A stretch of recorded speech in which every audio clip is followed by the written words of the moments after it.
Não é objetivo deste livro entrar nos detalhes da propriedade de uma sociedade anônima. Mas se você possui qualquer tipo de ativo legítimo, eu sugeriria que você pensasse, o mais rápido possível, em saber mais a respeito dos benefícios e da proteção oferecidos por uma sociedade anônima. Há muitos livros sobre o assunto que lhe mostrarão até os passos necessários para formar uma sociedade anônima. Um livro em especial, Ink and the Grow Rick, oferece conhecimentos importantes sobre o assunto. O QI financeiro é, na verdade, a sinergia de várias habilidades e talentos, mas eu diria que é uma combinação das quatro habilidades técnicas mencionadas anteriormente, o que constitui a inteligência financeira básica. Se você aspira a uma grande fortuna, é a combinação dessas habilidades que amplificará a sua inteligência financeira.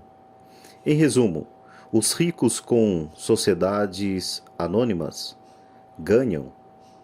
As pessoas que trabalham para empresas ganham. Os ricos gastam, as pessoas pagam impostos. Os ricos pagam impostos, as pessoas gastam. Como parte de sua estratégia financeira geral, recomendamos firmemente que você agrupe seus ativos sob o manto de uma sociedade anônima. Capítulo 6. Os ricos inventam dinheiro. Lição 5. Ontem de noite interrompi a redação e fui assistir a um programa de televisão sobre a história de um jovem chamado Alexander Graham Bell. Bell acabara de patentear o telefone e estava tendo dificuldades crescentes em função da grande demanda por seu novo invento. Precisando ampliar suas atividades, ele procurou o gigante da época, a Western Union, para perguntar se havia interesse na compra de sua patente e de sua pequena empresa. Ele desejava $100.000 por todo o pacote. O presidente da Western Union zombou dele e recusou a oferta, afirmando que o preço era ridículo. O resto é história. Surgiu uma indústria multibilionária e nascia a AT&T. Quando terminou a história de Alexandre Graham Bell, veio o noticiário noturno. Entre as notícias estava o dowsing de uma empresa local. Os trabalhadores estavam furiosos e reclamavam que os donos da empresa estavam sendo injustos. Um gerente demitido, de cerca de 45 anos de idade, estava na fábrica com sua mulher e duas crianças, pedindo aos guardas que o deixassem entrar para falar com os proprietários, a fim de solicitar que reconsiderassem sua demissão. Ele acabara de comprar uma casa e estava com medo de perdê-la. A câmera focalizava suas queixas para que todo mundo pudesse ver. Não preciso dizer que isso prendeu minha atenção. Ensino profissionalmente desde 1984. Tem sido uma experiência muito gratificante. E também uma atividade perturbadora, pois tenho ensinado para milhares de pessoas e vejo algo em comum em todos nós, incluindo eu próprio. Todos temos um potencial tremendo e fomos abençoados com dons.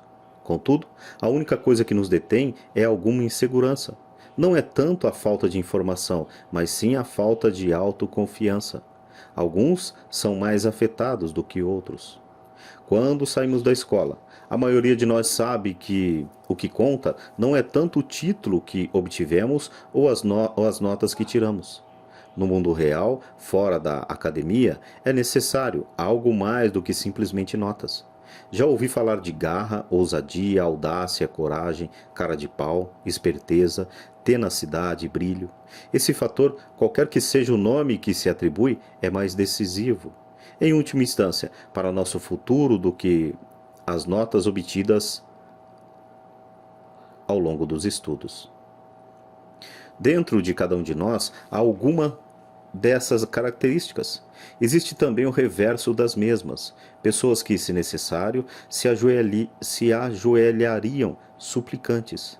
Depois de passar um ano no Vietnã como piloto da Marinha,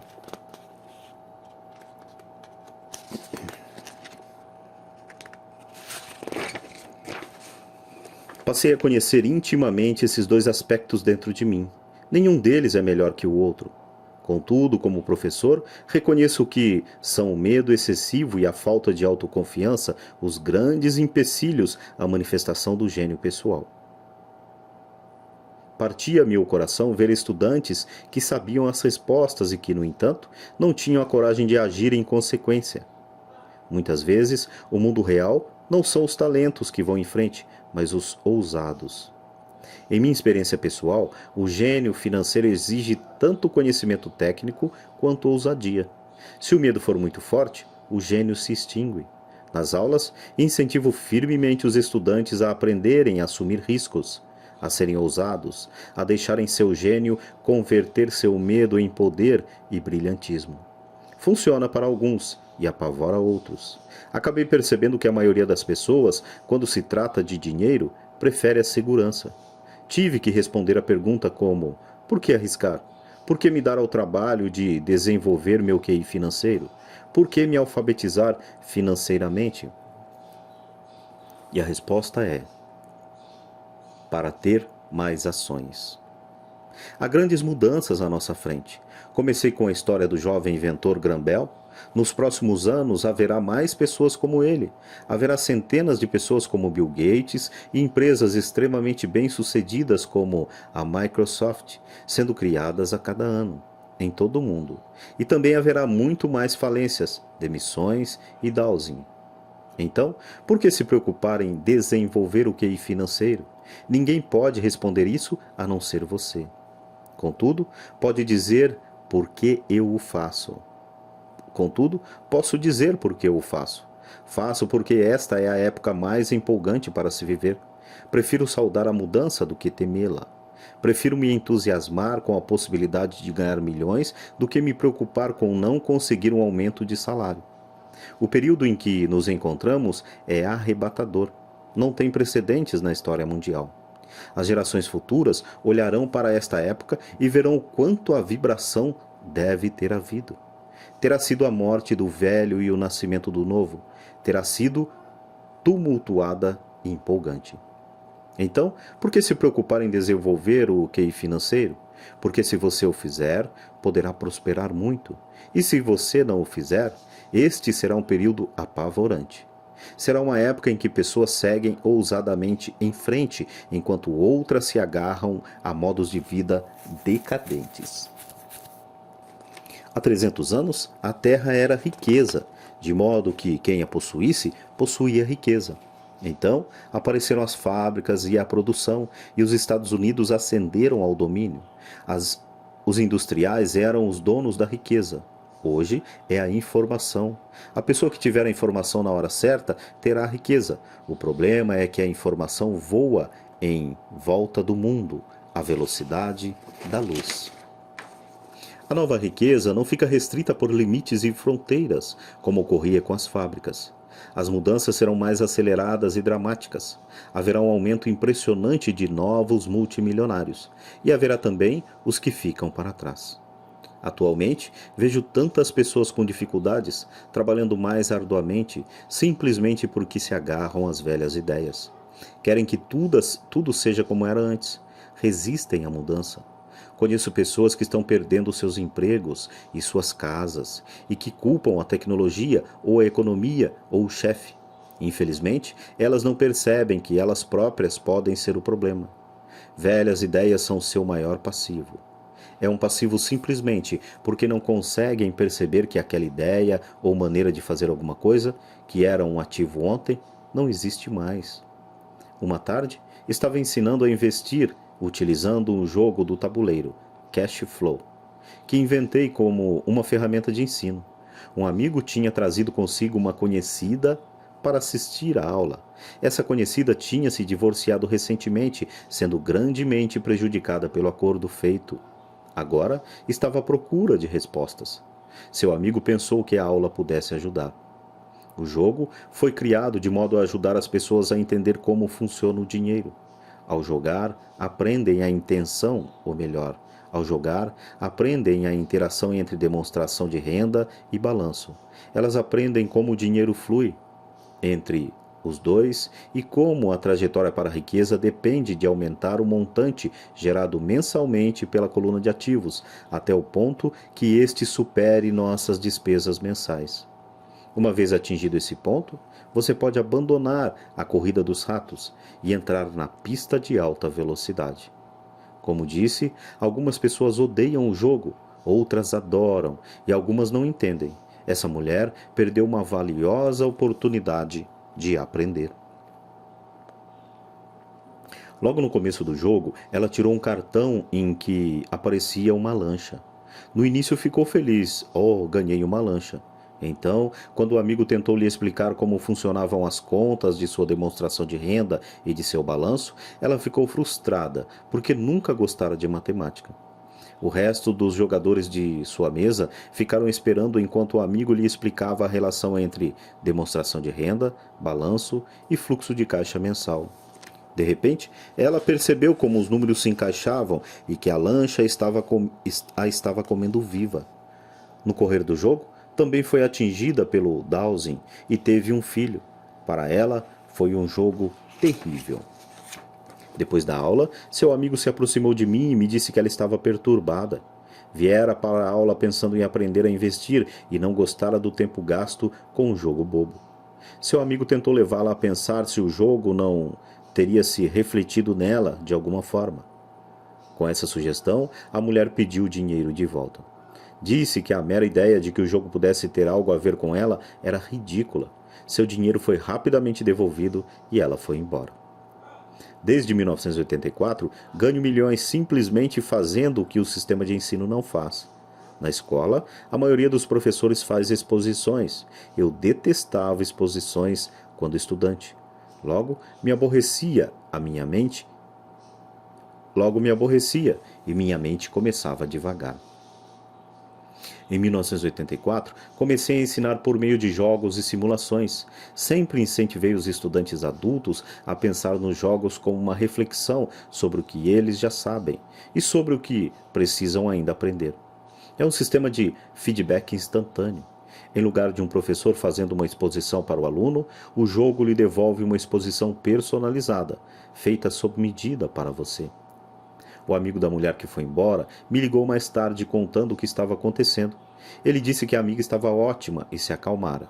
Depois de mais calma, ela começou a ver alguma relação entre o jogo e sua vida. Embora ela e o marido não possuíssem uma lancha, tinham tudo o que se pode imaginar. Ela estava furiosa depois do divórcio, tanto porque ele a deixara por uma mulher mais nova, quanto pelo fato de, em 20 anos de casamento, eles terem acumulado poucos ativos. Não havia quase nada a dividir.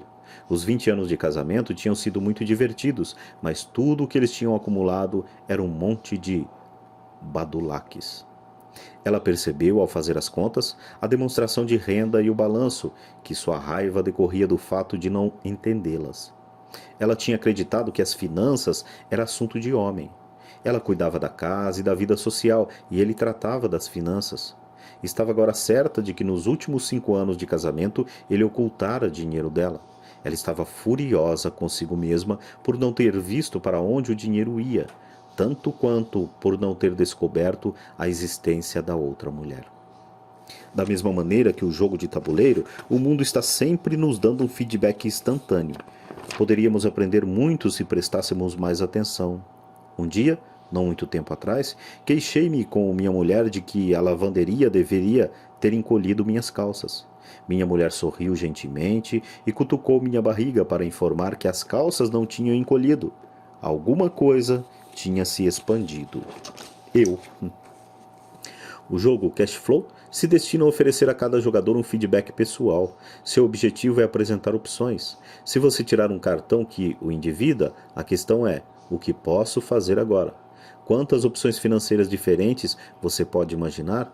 Este é o objetivo do jogo: ensinar os jogadores a pensar e criar várias e novas opções financeiras. Já observei mais de 1000 pessoas jogarem Cash Flow. Aquelas que saem da corrida dos ratos mais rapidamente são as que têm um bom conhecimento dos números e uma mente criativa do ponto de vista financeiro. Elas reconhecem as diferentes opções financeiras. As pessoas que demoram mais são aquelas que não têm familiaridade com números e que frequentemente não entendem o poder do investimento.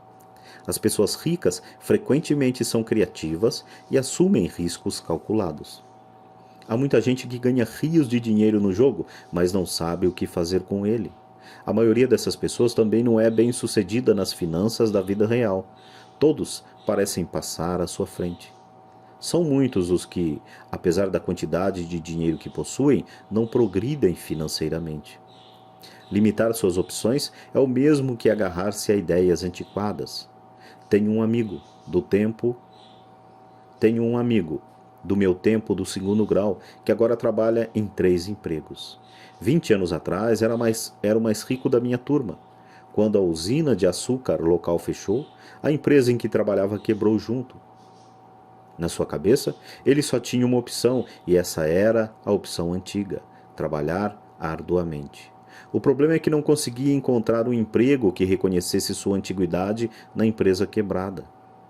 Em consequência, ele tem uma qualificação superior ao necessário no emprego atual e seu salário é, portanto, inferior. Então, ele está trabalhando em 3 empregos para conseguir sobreviver. Observei pessoas que jogavam cash flow, queixando-se de que as cartas não lhe oferecem as oportunidades certas e assim ficam paradas. Conheço quem faça isso na vida real, esperam pela oportunidade certa. Observei pessoas que tiram a carta certa, mas não têm dinheiro suficiente. Então se queixam de que poderiam ter saído da corrida dos ratos se tivessem mais dinheiro, e assim ficam paradas. Na vida real há quem faça o mesmo. Vêem todos os grandes negócios, mas não têm dinheiro. E vi pessoas tirarem carta com uma grande oportunidade, lê-la em voz alta e não terem ideia do que se tratava. Tenho dinheiro, a época é oportuna, têm a carta, mas não veem a chance que está à sua frente. Não conseguem ver como isso se encaixa em seu plano financeiro para sair da corrida dos ratos. E há ainda os que parecem todos esses tipos combinados. A maioria tem uma oportunidade única bem na sua frente e não consegue vê-la. Um ano depois, descobre-se que todos os outros ficaram ricos. A inteligência financeira é simplesmente ter mais opções. Se as oportunidades não aparecem à sua frente, que outra coisa você pode fazer para melhorar sua posição financeira?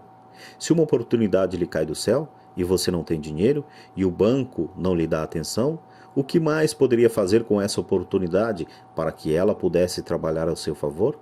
Se seu palpite é errado e o que você esperava não acontece, como pode transformar um limão em milhões? Isso é inteligência financeira. Não é tanto o que acontece, mas quantas soluções financeiras diferentes você pode imaginar para transformar um limão em milhões. E se sua criatividade e a sua criatividade a serviço da solução, ou melhor, é a sua criatividade a serviço da solução de problemas financeiros. A maioria das pessoas só conhece uma solução: trabalhar arduamente, poupar e levantar empréstimos. Então, por que você quer aumentar sua inteligência financeira? Por que você quer ser o tipo de pessoa que cria sua própria sorte? Você pega o que quer que aconteça e o torna melhor. Poucas pessoas percebem que a sorte é criada, do mesmo modo que o dinheiro. E se você quer ter mais sorte e criar dinheiro em lugar de trabalhar arduamente, então sua inteligência financeira é importante. Agora, se você é o tipo de pessoa que fica à espera de a coisa certa acontecer, pode esperar muito tempo. É como esperar que todas as luzes estejam verde 5 quilômetros antes de começar a viagem. Quando éramos garotos, Mike e eu ouvíamos meu pai rico dizer que o dinheiro não é real. Pai rico de vez em quando nos lembrava como chegamos perto do segredo do dinheiro naquele primeiro dia em que começamos a fazer dinheiro, com gesso. Os pobres e a classe média trabalham pelo dinheiro, dizia. Os ricos fazem dinheiro. Quanto mais real vocês pensarem que é o dinheiro, tanto mais arduamente trabalharão por ele. Se vocês perceberem que o dinheiro não é real, enriquecerão mais rápido. Então, o que é? Era a pergunta que Mike e eu repetíamos frequentemente. O que é a moeda, se não é real? O que nós concordamos que seja, era tudo que Pai Rico respondia. O ativo mais poderoso que todos nós possuímos é a nossa mente. Se for bem treinada, pode criar uma imensa riqueza no que parece ser um instante. Riqueza muito além dos sonhos de reis ou rainhas há 300 anos. Uma mente não treinada também pode criar pobreza extrema que perdura por muito tempo, quando é transmitida às famílias.